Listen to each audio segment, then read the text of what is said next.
Welcome, everybody. In this video, I'm going to share with you an overlooked self-sabotaging pattern that clinicians turned online coaches tend to do without even realizing it. And this is something that happened to me before I fully made my transition to go full-time in my coaching business. And this is going to apply to you whether you are brand new to coaching and you're still working your full-time job, or maybe you've already made money and you're signing clients, selling courses, doing all the things, the money's coming in, but there is still something that isn't allowing you to make that transition to going full time. This self-sabotaging pattern is very likely the thing. So this is something that I knew was happening on a symptom-based level. What I mean was, when I was working full time, I would come home from work and some days feel completely energized and I can get everything done inside my business. And this was generally happening after I had a really good day at the clinic. And by a really good day, I mean maybe some patients canceled. Maybe I got my notes done on time. Maybe a patient even brought in treats or something, but the day was really good. And so what I noticed is that my business after I got home from work mimicked the kind of work day that I had. But then on the work days where I had a lot of notes, I was behind, patients were running late, it was just one of those days that was a little bit more draining. It took a lot from me. I would come home and not be able to produce in my business to the same level. And unfortunately, if I had more of those work days back to back to back, it made coming home and working on my business difficult. And so I had to really muster up the energy.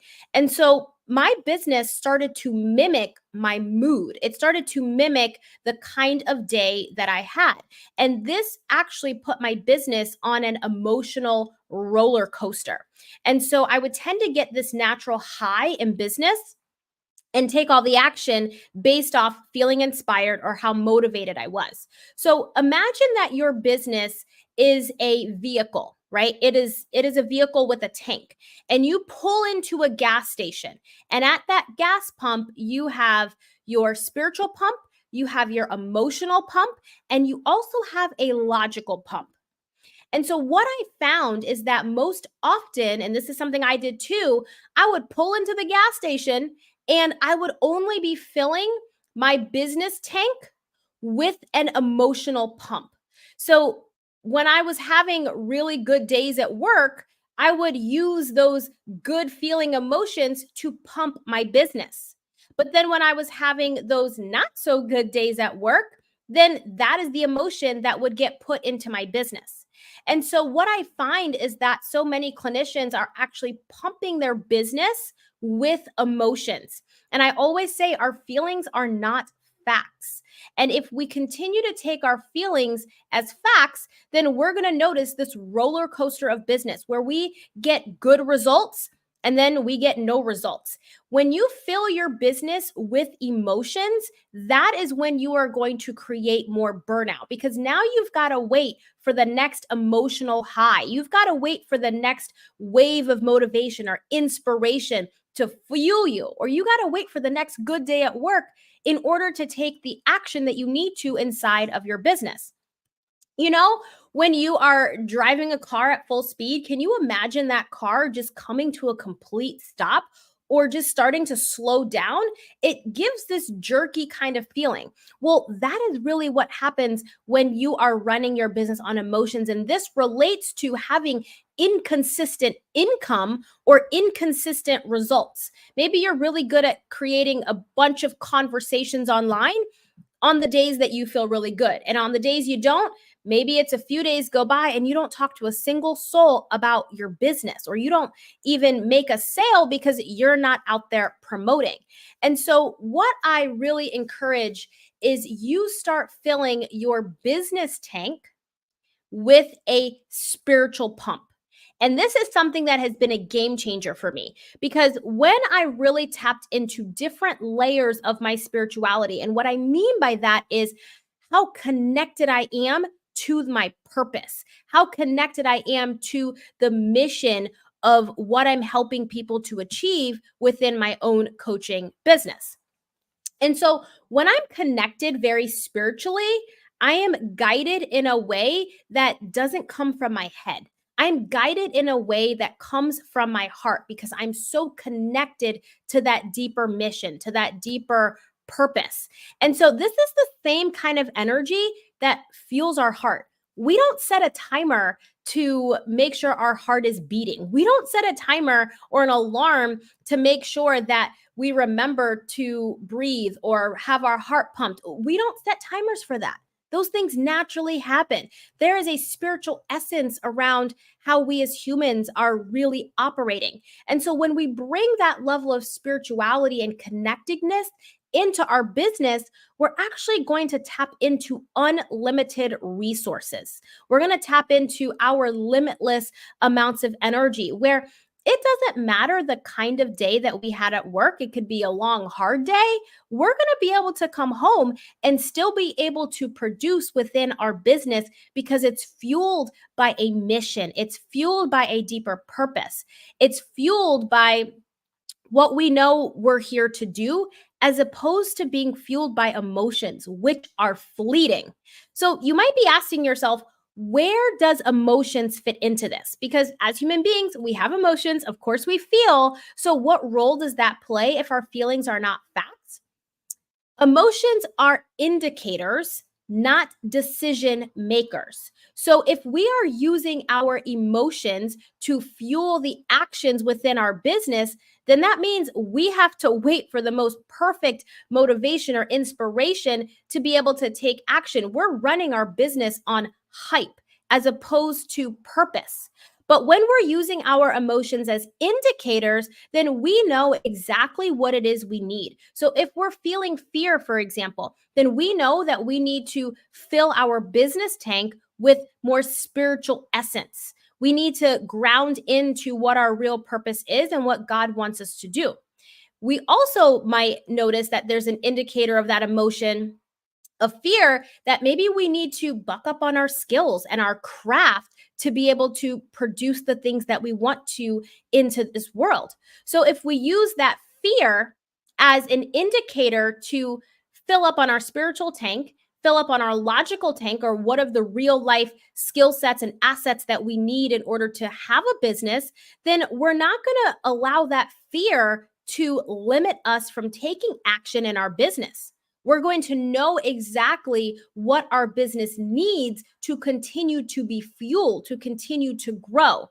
But if fear continues to drive your business, then you're not taking any action, or you're taking really small action and always playing it safe. And then you kind of find yourself moving in circles where you end up in the exact same place, even though time has passed by. So when we start to use our feelings and emotions as an indication of what we need, we're going to create much better results and more consistent results inside of our business. Take feeling like an imposter, for example, because I know that is so common. If you're feeling like an imposter, then there's a part of you that doesn't believe that you can achieve or create the things that you really want to, or have the things that you want to. But when you are filling your business with the spiritual side, then you are really grounded. You know that you are made to do this work. You can really feel connected to your level of service. And that means you can detach from everything that is just the result. You're connected to the process, to that mission. You're not just out here looking for this result to happen.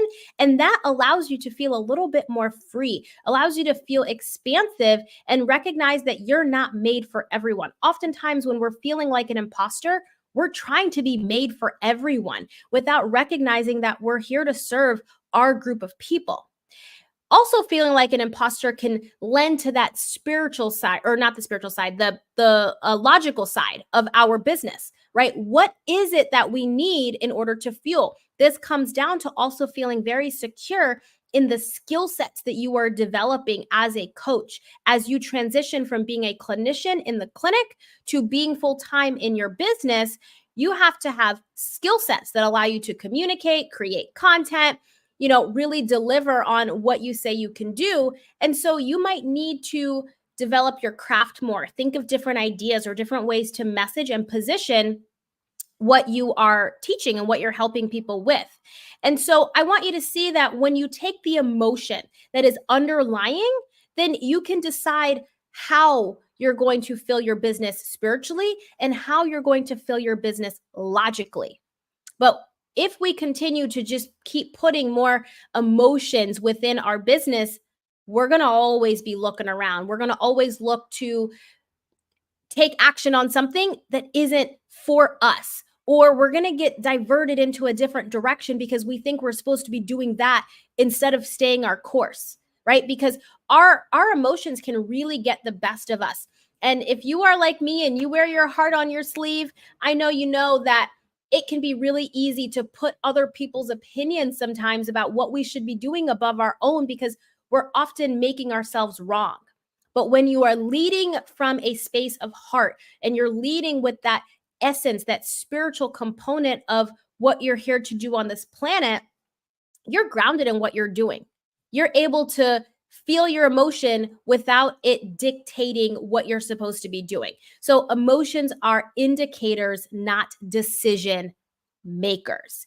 And so when I see clinicians wanting to make this shift and they are looking to hype themselves up, that will often lead to burnout. And if you are able to make the transition and go full time, or at least maybe take some time off from your 9 to 5 job, that means that you got to consistently look for the next wave. And you can't trust your income when you are consistently running on emotions, because our business runs on systems. Our business runs on our ability to produce and be creative and serve our people. But service doesn't always come from how we are feeling. Service comes from the purpose that we are here to serve our people. So this is a self-sabotaging pattern that is really common.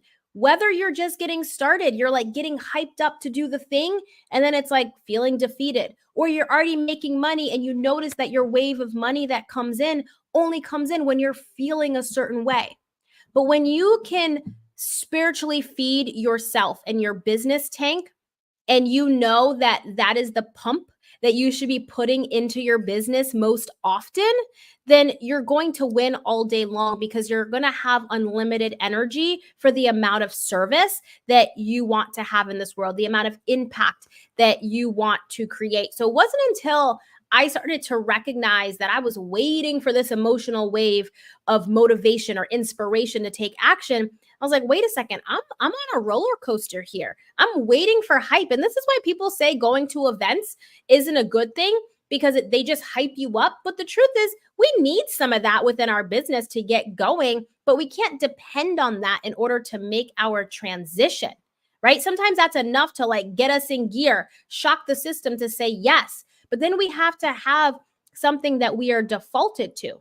And we can default to having that spiritual essence of what we really want to put out into this world, our purpose, our mission. So drop in the comments what you are noticing about your business specifically. Are you noticing, man, I'm always waiting for this wave. I'm always looking for the next hit of motivation or this next hit of inspiration. And maybe it's time for you to take a look at some of the spiritual components. How are you connecting to your mission, to your purpose? How are you connecting to yourself and what you're really putting out here into this world? Or are you just looking for this end result of being able to leave your job?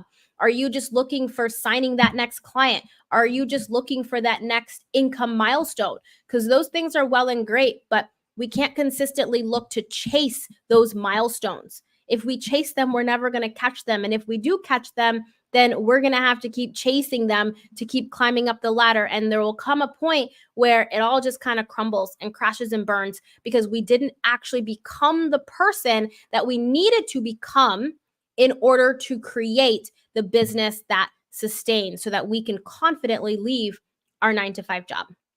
I hope that this video helps you. Drop in the comments what you are noticing, your aha moments, and I will see you on the next live. Bye.